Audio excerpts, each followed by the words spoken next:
तो चिल्ड्रन है they are more prone to endosulfan, जो पॉल्यूशन हो रहा है उसकी वजह से। तो डीडीटी क्या है? मॉस्किटो, मॉस्किटो से बचाती है, ठीक है, मलेरिया से बचाती है। ये पेस्टिसाइड इंसेक्टिसाइड है। तो नोबेल प्राइज मिला था जब डीडीटी बना था, लेकिन फिर क्या हुआ, 20 साल बाद जब पता चला कि ज़्यादा डेथ हो रही है कम्पेयर टू सेविंग, तो इससे अपोलोजाइज किया था नोबेल प्राइज कम्युनिटी ने। तो डीडीटी बैन है स्टॉकहोम कन्वेंशन के अंडर, लेकिन अभी tropical countries like India, China use कर रही है डीडीटी, बैन है स्टॉकहोम कन्वेंशन के अंडर। तो इम्पैक्ट अगर डीडीटी के, देखिए, नौशिया, हेडेक, फटीग हो जाता है, सिर दर्द, न्यूरोलॉजिकल डिसऑर्डर हो जाता है डीडीटी से। एग शेल को डिस्ट्रॉय कर देता है, फर्टिलिटी कम करता है, फर्टिलिटी कम करता है, बर्थ डिफेक्ट आ जाते हैं एंड अल्टीमेटली कॉज करता है कैंसर। तो डीडी के तो सारे नुकसान है। तो बायो एक्यूमुलेशन एक ही स्पीसीज में होता जा रहा है इस तरीके से, ठीक है। बायो मैग्निफिकेशन क्या हो रहा है, जहाँ बायो मैग्निफिकेशन है मैग्नीफाइड होता जाता है दूसरे दूसरे ट्रैफिक लेवल पे, क्योंकि एक बियर बहुत सारी वेल्स को खाएगा, एक वेल्स बहुत सारी फिशेज को खाएगी, फिश बहुत सारे प्लैंकटन्स को खाएगा, तो इस तरीके से क्या हो रहा है, मैग्नीफाई होता जा रहा है in different traffic level. Bio accumulation same species में होता है, ये डिफरेंट स्पीसीज में बायो मैग्निफिकेशन। तो ये इंडोसल्फान का इंसेक्टिसाइड है, कैश्यूनट, कोकोनट, रबर प्लांटेशन में यूज होता है, सबसे ज़्यादा प्रॉब्लम है केरला में, काफ़ी चीप है एंड ये क्या कहता है, ये डेंजरस बायो एक्यूमुलेंट है, ठीक है। बर्थ डिफेक्ट कॉज करता है और करता है क्रिप्टोचिडिज्म, कॉज क्रिप्टोचिडिज्म। तो बच्चे बोर्न होते हैं with the absence of testis, उनमें टेस्टिस ही नहीं होती है मेल्स में। और न्यूरोलॉजिकल डिसऑर्डर होता है, ऑटिज्म, जैसे neurological disorder for example autism. तो इंडोसल्फान कन्फ्यूजन करता है, टेस्टोस्टेरोन कम हो जाता है, कैंसर कॉज करता है, टेस्टोस्टेरोन का लेवल क्या होता है, कम हो जाता है एंड कैंसर कॉज करता है। तो इसलिए इसको एंडोसल्फान को डाल दिया पीओपीज में, that is persistent organic pollution in 2011। तो एंडोसल्फान बैन कर दिया गवर्नमेंट, लेकिन फार्मर्स प्रोटेस्ट करे कि नहीं बैन कर, क्योंकि फार्मर्स के बच्चों को अफेक्ट होगा, लेकिन एंडोसल्फान को बैन करने के लिए अपोज करे तो बैन तो मैटर इज सब जुडिस। तो ये एंडोसल्फान किसने बनाई, बेयर कंपनी, काफ़ी ट्रांसनेशनल कंपनी है, बहुत बड़ी कंपनी है।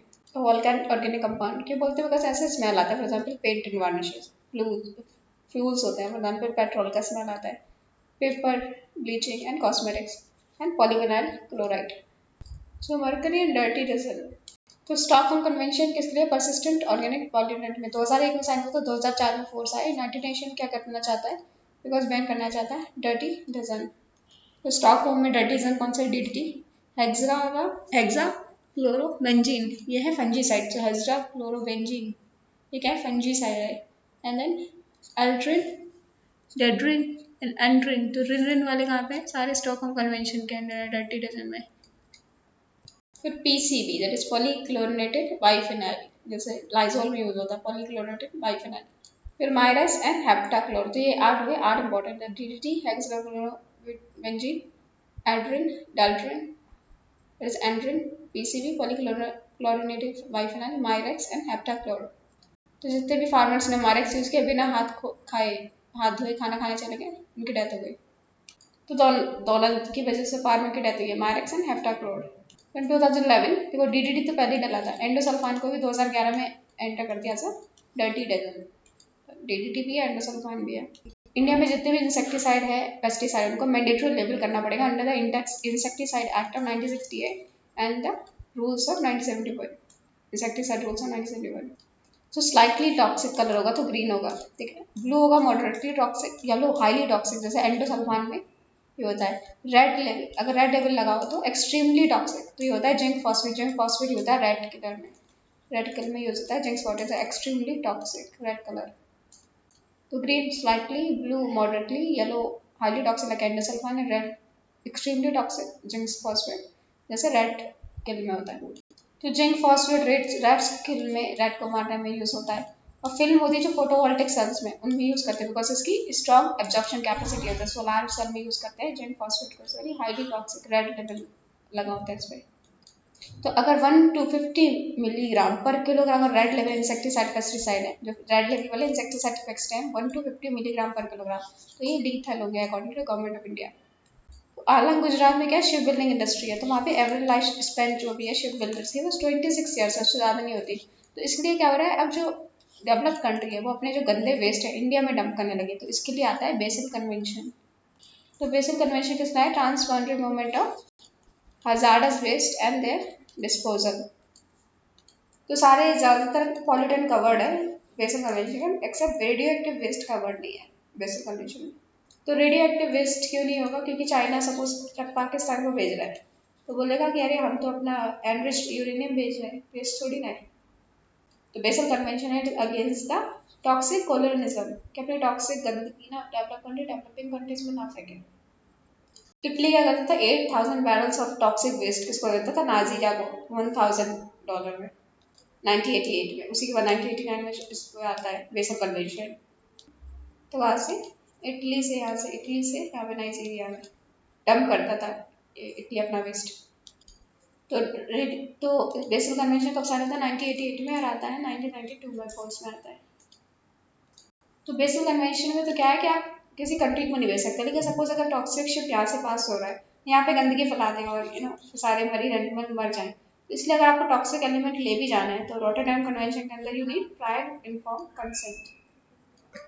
तो रॉटरडैम कन्वेंशन में क्या है, prior inform consent for the hazardous waste. तो हेडक्वार्टर्स का रॉटरडैम का हमने देख चुका, रॉटरडैम पोर्ट है डेनमार्क में।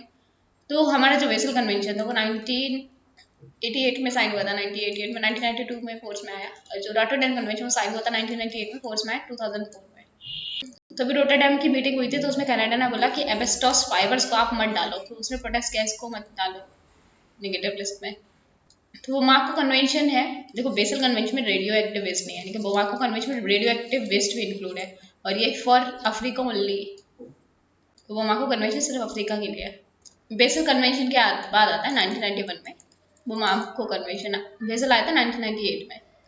फिर न्यूट्रिएंट साइकिल, तो जैसे यहाँ पे गैसेस साइकिल होती है, सेडिमेंट्री साइकिल होती है, hydrological cycle, carbon cycle, nitrogen cycle, sulphur cycle है, ये phosphate cycle, sulphur cycle, phosphorus cycle. तो जब न्यूट्रिएंट्स लिए जाते हैं गैस से तो उसे बोलते हैं गैसियस साइकिल, जब रॉक से लेते हैं तो उसे बोलते हैं सेडिमेंट्री साइकिल। तो फास्टर साइकिल होता है because carbon dioxide, carbon cycle है तो कार्बन लो ऑक्सीजन लो कार्बन डाइऑक्साइड में गई। लेकिन सल्फर साइकिल ज़्यादा होती है कि बनाना ट्री ग्रो करो, फिर बनाना खाओ, बनाने में जाएगा सल्फर, सल्फर खाओ तो सल्फर वहाँ से आएगा। तो ये थोड़ी बड़ी साइकिल होती है sedimentary cycle. Nitrogen cycle complex, वो डायरेक्ट नाइट्रोजन यूज होता है। तो हाइड्रोलॉजिकल साइकिल कार्बन साइकिल बहुत इजी है, नाइट्रोजन साइकिल में टाइम लगता है, ये कौन करता है, नाइट्रीफाइंग बैक्टीरिया। तो जो नाइट्रोजन फिक्सेशन करते हैं उनको भी बोलते हैं नाइट्रीफाइंग बैक्टीरिया, और बायो फर्टिलाइजर्स बोलते हैं जो नाइट्रोजन को फिक्स करते हैं, बायो फर्टिलाइजर्स। ये मिलते हैं रूट नोड्यूल्स होता लाइक जो प्लांट होते हैं, जो वेक्टर हो गया, राइजोपिया हो गया, राइजोबियम, एनाबेना, ये रूट्स होते हैं। तो ये होते हैं रूट्स में होते हैं ना लेगनस प्लांट। तो नाइट्रोजन को फिक्स करते हैं बायो फर्टिलाइजर बोलते हैं, ये मिलते हैं the roots of the leguminous plant. जो स्मेल आती है बाथरूम में अमोनिया की आती है, बस अमोनिया होता है। तो जैसे इन्हीं का जो यूज़ है, नाइट्रीफाइंग बैक्टीरिया का यूज़ है इन द बायो टॉयलेट्स। तो ब्लू आइस क्या होता है, प्लेन से जो वेस्ट आता है वो क्या आता है, जब रास्ते में आता है तो वो क्या होता है, एकदम जम जाता है। तो फिर जब गिरता है आके, कई बार पानी गिरता है ऊपर आके, तो ब्लू आइस हो सकती है, प्लेन का वेस्ट हो सकता है। एनजीटी ने बैन कर दिया है ब्लू आइस फेंकना, और हरियाणा में एक पूरा फार्म खराब हो गया था ब्लू आइस की वजह से, एनजीटी ने बैन कर दिया। नाइट्रोजन साइकिल का एग्जाम्पल है bioremediation and blue eyes and bio toilets. So carbon cycle है, कार्बन डाइऑक्साइड रिमूवल का एक ही प्रोसेस है, फोटोसिंथेसिस प्लांट्स करते हैं, तो प्लांट्स कुछ सॉइल में भेजते हैं, तभी जीरो टिलेज इंपॉर्टेंट है। जीरो टिलेज नहीं करेंगे तो कार्बन डाइऑक्साइड जो सॉइल में स्टोर है वो ऊपर नहीं जाएगी। फिर एनिमल्स में स्टोर होती है कार्बोहाइड्रेट के फॉर्म में, फिर फॉसल्स में होती है कार्बन स्टोर, जैसे कोल हो गया एंड पेट्रोलियम हो गया, सब पे क्या आता है, कार्बन डाइऑक्साइड स्टोर। तो कार्बन डाइऑक्साइड स्टोर हो गया, निकलता कैसे एटमॉस्फेयर में, कैसे जाता है, भाई रेस्पिरेशन करते हैं हम लोग, जो सांस अंदर लेते हैं तो ऑक्सीजन अंदर लेते हैं, कार्बन डाइऑक्साइड निकालते हैं रेस्पिरेशन से, और ऊपर से decay of the organic matter. तो ऑर्गेनिक मैटर जैसे एनिमल मर गया तो ऑर्गेनिक मैटर डिके हो गया, तो डिके होगा तो फिर से कार्बन डाइऑक्साइड एटमॉस्फेयर में भेजेगा। तो ये प्लांट्स भी रेस्पिरेशन करते हैं, दिन में फोटोसिंथेसिस करते हैं, रात में रेस्पिरेशन करते हैं, रात में कार्बन डाइऑक्साइड रिलीज करते हैं। ये बोलते हैं प्लांट्स के पास नहीं सोना चाहिए रात में। एंड सॉइल और रॉक से ये दोबारा जाता है carbon dioxide by the process of weathering and volcanic eruptions. तो एंथ्रोपोजेनिक कॉज, अमाउंट ऑफ जो कार्बन डाइऑक्साइड इंक्रीज हुआ है because of the burning of the fossil fuel by the humans. तो एंथ्रोपोजन, ये नेचुरल एंथ्रोपोजेनिक, और फिर in soil से भी जा रहा है एंथ्रोपोजेनिक, जो CO2 बढ़ रहा है बिकॉज हम डी टिलेज करते रहते हैं, तो उसमें जो सॉइल में कार्बन डाइऑक्साइड स्टोर होता है वो निकल जाता है, माइनिंग करते रहते हैं, कंस्ट्रक्शन कर रहे हैं, उससे भी आ रहा है CO2 निकल रहा है। तो कार्बन डाइऑक्साइड का जो विषय है is a part of the gaseous cycle, यानी एग्जाम्पल है इंस्टेंट एफिशिएंट साइकिल का। एंड कार्बन क्या है, माइनर कॉन्स्टिट्यूएंट एटमॉस्फेयर का, सो minor constituent of atmosphere. Life exist नहीं कर सकती विदाउट कार्बन डाइऑक्साइड। तो माइनर कॉन्स्टिट्यूएंट है, सिर्फ 0.03% है कार्बन, लेकिन लाइफ कार्बन डाइऑक्साइड के बिना एग्जिस्ट नहीं कर सकती, बस फोटोसिंथेसिस नहीं होगा कार्बन डाइऑक्साइड के बिना। एंड अर्थ का टेम्परेचर बहुत ठंडा हो जाएगा, कार्बन डाइऑक्साइड नहीं होगा, फूड नहीं मिलेगा, फोटोसिंथेसिस नहीं होगा, ऑक्सीजन नहीं मिलेगी, ऑक्सीजन के लिए, फूड के लिए, एंड अर्थ के टेम्परेचर मेंटेन करने के लिए कार्बन डाइऑक्साइड इज इंपॉर्टेंट है for the formation of carbohydrates के फॉर्मेशन में, इट्स वेरी इंपॉर्टेंट। तो कोल टू डीएनए इंपॉर्टेंट है, कोल से लेकर डीएनए तक कार्बन डाइऑक्साइड इंपॉर्टेंट है। So carbon dioxide removed by photosynthesis and given out by the, that is respiration, death, decomposition, weathering of the rock, जो carbonate rock होते हैं for example limestone, and carbonate rock for example calcium carbonate rocks, and volcanic eruption से क्या आते हैं, carbon dioxide आता है। और कार्बन डाइऑक्साइड है peaty marshy soil of the wetlands, peaty marshy soil of the wetlands, peaty marshy soil of the wetland in the form of, यहाँ से किस फॉर्म में निकलते हैं, मीथेन के फॉर्म में। So P.T. Marshy and rice fields, P.T. Marshy wetlands and rice fields in the form of methane, carbon निकलता है। तो artificial by the burning of the fossil fuels। तो एग्रीकल्चर की वजह से होता है, एग्रीकल्चर जैसे राइस फील्ड्स की वजह से, एंड राइस फील्ड में मीथेन निकलता है, एनिमल हस्बेंड्री इंडस्ट्री में निकलता है, फिर soil erosion, cause animal husbandry में भी जो एनिमल्स होते हैं वो निकालते हैं मीथेन, एंड रिमोडरेशन करके। एंड सॉइल इरोजन कैसे होता है, by the deep tillage and heavy machinery use करके डिफॉरेस्टेशन करते हैं, एंड मोनोकल्चर, ठीक है, से क्या होता है, सॉइल डिस्ट्रक्शन होता है, promote the soil destruction. So construction mining industry which responsible for breaking down of the rocks, weathering and breaking down, construction mining industry में होती है, यहाँ से भी कार्बन डाइऑक्साइड निकलता है। जो रेमिनेंट्स होते हैं, रेमिनेंट्स कौन होते हैं, cattle, sheep, goat, deer and camels. तो रेमिनेंट में आते हैं cattle, sheep, goat, deer and camels. तो ये क्या करते हैं रेमिनेंट्स, यहाँ पे इनके जो पेट में, स्टमक में होते हैं माइक्रोब्स, इनको बोलते हैं मीथेनोजेंस। तो मीथेनोजेंस क्या होते हैं, माइक्रोब्स होते हैं इनके पेट में, क्योंकि ये कोर्स प्लांट खाते हैं। हमारी बॉडी में क्यों नहीं रहते, हमारे स्टमक में क्यों नहीं रहते, क्योंकि हम कोर्स प्लांट नहीं खाते, हम पका के खाते हैं। तो ये कोर्स प्लांट खाते हैं, तो उससे they give out the methane, methane as a by product of the digestion. तो इनके डाइजेशन के प्रोसेस को बोलते हैं एंट्रिक फर्मेंटेशन। तो डाइजेशन के, रुमिनेंट्स के डाइजेशन को बोलते हैं एंट्रिक फर्मेंटेशन। सबसे ज़्यादा ग्लोबल वार्मिंग रुमिनेंट से हो रही है। 11% मीथेन एमिशन यहाँ से हो रहा है, राइस से कितना हो रहा है, 2%। डेवलप कंट्री उन्हें ज़्यादा फोकस करना चाहिए। तो synthetic chemical, adding supplementary material, more synthetic chemical, कि उनका डाइजेशन ईजी हो जाए। मोर फैट एंड ऑयल, और नेचुरल सप्लीमेंट्स दे सकते हैं, जैसे सीवीड्स दे सकते हैं, it can reduce methane emission. So seaweed से 80% रिडक्शन हो सकता है मीथेन में। तो ऑयल केक क्या बनता है, ऑयल से, और जो ऑयल को निकालने के बाद जो सीड से बचता है वो ऑयल केक होता है। तो ट्रेडिशनल इंडस्ट्रियल इंडियन फार्मर्स हैं वो ऑयल केक खिलाते हैं जो रुमिनेंट्स होते हैं उनको। तो ऑयल केक में गुड़ और ग्राम और ऑयल सीड मिला देते हैं ऑयल केक में।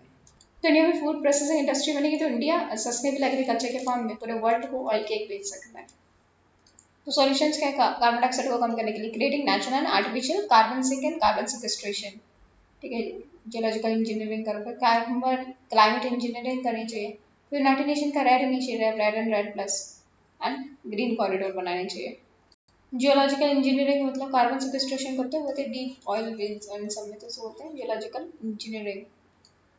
तो प्रोजेक्ट है CarbFix project of Iceland towards carbon sequestration, natural and artificial process of CO2 removal from the atmosphere and storing it in the liquid or solid form, and with the goal of reducing global warming and climate change. It's called carbon sequestration. तो government करेगी afforestation, carbon sink बनाएगी। तो carbon sequestration best way to reduce the pollution. तो हमारा national determine में contribution में है कि हम अफॉरेस्टेशन करेंगे काफ़ी ज़्यादा, बस कार्बन सिंक क्रिएट करेंगे। जैसे भूटान में एक रॉयल फैमिली का बंदा पैदा होता है तो 1 लाख ट्री लगाया जाता है, नॉर्मल बंदा होता है 1 ट्री लगाया जाता है। और रशिया में अगर 1 पेड़ काट रहे तो 5 लगाने पड़ेंगे, कनाडा में 1 पेड़ काट रहे तो 7 पेड़ लगाने पड़ेंगे। तो कंपल्सरी एफॉरेस्टेशन है। रेड क्या reducing emission through deforestation. Red में एफर्ट लिया, रेड प्लस में फंडिंग भी होती है डेवलपिंग कंट्रीज को, क्योंकि पैसे चाहिए पेड़ लगाने के लिए। यूनाइटेड नेशन से पैसे मिलते हैं रेड प्लस, और कैंपा जो इंडियन गवर्नमेंट को पैसा मिलता है डिफॉरेस्टेशन के बाद।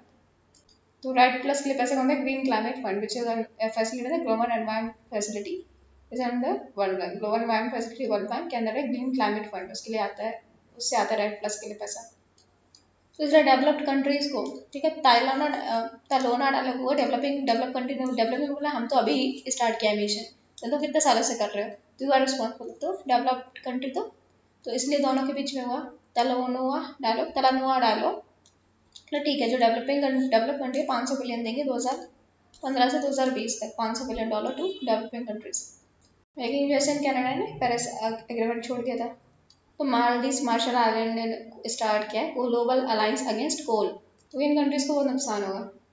कार्बन डाइऑक्साइड को हम कैसे कम कर सकते हैं, एफोरेस्टेशन से, और जो नेचुरली जो हमारे ओशन वाटर है, ठीक है, वो कार्बन डाइऑक्साइड को एब्जॉर्ब करती है, लेकिन इससे क्या प्रॉब्लम हो रही है, ओशियन एसिडिफिकेशन, उससे क्या रहा है, ओशन केमिस्ट्री चेंज हो रही है, उससे ऑक्सीजन जो वाटर केमिस्ट्री है वो चेंज हो रही है। तो जैसे शेल्स हैं और एक्सोस्केलेटन है, जैसे हमारे स्केलेटन के ऊपर परत चढ़ी है, तो इनके ऊपर स्केलेटन ही है, एक्सोस्केलेटन, और ऑफ क्रिटेशियंस वो डिजॉल्व हो रहे हैं, जैसे कोरल्स है, इसलिए डिस्ट्रॉय करता था base of the ocean food chain, so destroy the base of the ocean food chain, ocean acidification से जो शेल्स हैं एक्सोस्केलेटन ऑफ क्रिटेशियंस के वो खराब हो जा रहे हैं, that's why destroy the base of the ocean food chain. तो चिमनी से जो पॉल्यूशन होता है उसका टेक्निकल नेम है फ्लू गैस, जो चिमनी से निकल है, जो इंडस्ट्री लगी है वहाँ से। तो जियो इंजीनियरिंग में क्या होता है कि जैसे ये फ्लू गैस निकल रही है, तो इन्होंने क्या किया, स्क्रबर्स का यूज़ करके उसके लिक्विड में कन्वर्ट कर दिया, पॉन्ड में डाल दिया, पॉन्ड में इतनी जगह तो नहीं है, तो क्या करेंगे, ये ड्रिल करते हैं डीप इनसाइड द अर्थ, जो ऑयल डिप्लीटेड ऑयल फील्ड है, ये डिप्लीटेड जो गैस फील्ड है, या डिप्लीटेड कार्बन फील्ड है, या जो वाटर है जहाँ पे पानी नहीं बचा है, के ग्राउंड वाटर स्टोरेज है, वहाँ पे स्टोर करते रहते हैं, तो इसको बोलते हैं geological engineering. So in oil fields and sedimentary rock formation and oil fields, deep wells, aquifers, oil fields, and deep wells, aquifers, and sedimentary rocks. So storing this, like oil fields में, coal fields में, या depleted coal field में, या aquifers में, या sedimentary rock formation में। लेकिन दिक्कत है कितना स्टोर करेंगे, जैसे पालकर्स में क्या आ रहा है, पालकर में अर्थक्वेक आ रहा है, सपोज हमने बिना स्टडी करके कार्बन स्टोर कर दिया और एकदम हाइड्रोस्टैटिक इक्विलिब्रियम बिगड़ गया और सारा कार्बन डाइऑक्साइड एकदम निकल गया, अर्थक्वेक आ गया। तो सॉल्यूशन क्या है कि प्रॉपर आइडेंटिफिकेशन ऑफ प्लेसेस में होना चाहिए कार्बन सिक्वेस्ट्रेशन के लिए, storing the carbon dioxide deep in the earth, तो उसके लिए प्रॉपर स्टडी होनी चाहिए। तो जियोलॉजिकल इंजीनियरिंग क्या होती है, carbon dioxide from the flue gas capture की जाती है और बरी करी जाती है डीप इनसाइड द अर्थ, ठीक है, in the depleted oil field, coal field, depleted coal field, और deep inside the earth, deep inside the earth in the aquifers, in the depleted oil field, and ये कुछ carbon dioxide use कर सकते हैं for the carbon farming as well. So carbon farming क्या होता है, different variety of the agriculture method, ठीक है, उसे कहते हैं कार्बन डाइऑक्साइड कैप्चर करते हैं और एग्रीकल्चर के लिए यूज करते हैं for spraying into the soil, इसे बोलते हैं कार्बन फार्मिंग। मतलब कार्बन डीप इनसाइड अर्थ में डालो, एग्रीकल्चर फील्ड पे डाल दो, तो इसे बोलेंगे कार्बन फार्मिंग। तो मल्चिंग एग्जाम्पल होता है कार्बन फार्मिंग का, जैसे क्या होता है, सॉइल वाटर रिटेंशन बढ़ता है, ह्यूमस बढ़ता है, सॉइल ऑर्गेनिक कंपाउंड बढ़ता है, और फर्टिलाइजर्स का यूज कम होता है। Soil improve soil and water retention, increase humus and soil organic matter, and reduce the use of the fertilizer. Mulching is an example of carbon farming. The biological charcoal and biological charcoal burials में क्या देखा, दो type के waste होता है, wet waste और dry waste. Waste फिर further divide कर सकते हैं बायोलॉजिकल, नॉन बायोलॉजिकल वेस्ट। तो हम जब वेस्ट को बर्न करते हैं in the presence of oxygen, इसे बोलते हैं इंसिनरेशन, और इन the absence of oxygen burn करते हैं, इसे बोलते हैं पायरोलिसिस। जब हम बर्न करते हैं 600 डिग्री सेल्सियस पे, तो उसे बोलते हैं बायोचारकोल, 6000 डिग्री सेल्सियस, तो वो बनता है, से बोलते हैं बायोचार। पायरोलिसिस करते हैं तब, मतलब पैरालिसिस हो गया, मतलब ऑक्सीजन नहीं है, पैरालिसिस हो गया क्योंकि ऑक्सीजन नहीं है, तो paralysis is done in the burning in the absence of oxygen.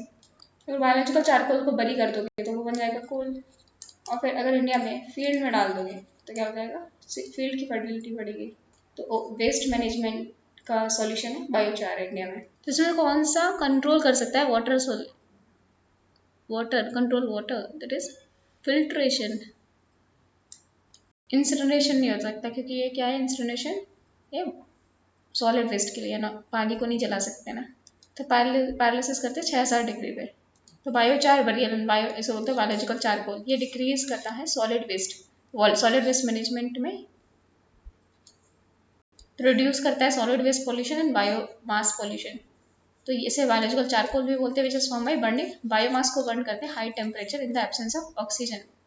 तो biochar important source of energy है, biochar is an important source of energy and can be used to increase the fertility of the soil. Iron fertilisation क्या होता है, जैसे iron dust डालते हैं सी weeds पे, algae पे, तो क्या होता है ये एकदम ग्रो करने लगता है, कार्बन डाइऑक्साइड इंक्रीज करने लग डिक्रीज कर देते हैं, कार्बन डाइऑक्साइड यूटिलाइज करते हैं फोटोसिंथेसिस में, कार्बन डाइऑक्साइड कम हो जाती है, ये आयरन फर्टिलाइजेशन। तो इससे पॉल्यूशन कम नहीं होता, लेकिन इससे ग्लोबल वार्मिंग कम हो सकती है बिकॉज कार्बन डाइऑक्साइड कम होगा।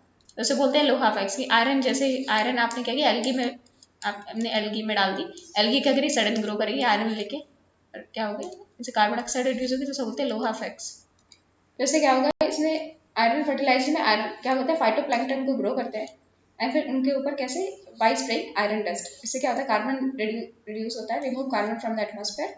तो फिर लोहा फैक्स ये किसका है, आयरन एंड जर्मनी का, iron and Germany India and Germany. So LOHAFEX किसका है, इंडिया एंड जर्मनी, फैक्स फिक्सेशन जर्मनी, लोहा मतलब इंडिया, इंडिया एंड जर्मनी। तो लोग अपोज कर रहे हैं क्योंकि जितना आप क्या कर रहे हो, जितना आप एल्गी ग्रो करोगे मरेंगे भी, जितने मरेंगे उतना फिर से कार्बन डाइऑक्साइड रिलीज होगा। तो क्योंकि ऑक्सीजन जो पॉन्ड है, ठीक है, ये ज़्यादा ग्रो करेंगे तो बायोलॉजिकल ऑक्सीजन डिमांड में बीओडी सीओडी बढ़ेगा और सब पूरा जो ओशन है वो डेड जोन बन जाएगा। तो अब गवर्नमेंट क्या करिए, सी वीड को बढ़ाओ, पता न्यूट्रिशनल सिक्योरिटी ऑफ इंडिया कि लोग खाओ, तो लोग खाएंगे, इससे क्या कार्बन डाइऑक्साइड भी कम होगा और ऊपर से सी वीड का भी यूटिलाइजेशन रहेगा, न्यूट्रिशन भी बढ़ेगा और कार्बन भी कम होगा एटमॉस्फेयर से, सी वीड ग्रो करेंगे तो एक्सेसिव ग्रोथ होगा फाइटोप्लैंक्टन, जैसे कार्बन तो रिड्यूस हो जाएगी लेकिन लॉन्ग टर्म में मोर ज़्यादा कार्बन, ये जब मरेंगे तो इसमें ज़्यादा कार्बन आएगी लॉन्ग टर्म में, और ओशन का न्यूट्रिएंट बैलेंस बिगड़ जाएगा, सबको ज़्यादा नाइट्रोजन चाहिए नहीं, तो नाइट्रोजन बैलेंस डिस्ट्रक्शन होता है ओशन न्यूट्रिएंट बैलेंस। तो fish deviate from their expected behaviour due to iron, तो ये आयरन देखती है तो जैसे वेल सोनार पे काम करती है, ये ब्लाइंड होती है, तो क्या होता है आयरन की वजह से इनका जो सोनार संबंधी जो टेंडेंसी कम हो जाती है, तभी चेन्नई की कोस्ट पे काफ़ी वेल्स आकर मर रही थी। तो यहाँ पे आयरन होगा उस डायरेक्शन में जाता है, लगता कोई बैरियर है और कोस्ट पे आके इनकी डेथ हो जाती है। तो too much of the nitrogen किससे क्या होगा, इंडाइजेशन, उससे क्या होगा नाइट्रोजन ऑक्साइड, तो इट में release large amount of Nitrox oxide, तो नाइट्रॉक्स ऑक्साइड बहुत अमाउंट में निकल सकती है क्योंकि नाइट्रोजन को लेंगे तो इंडाइजेशन हो जाएगा, नाइट्रॉक्स ऑक्साइड निकलेगी।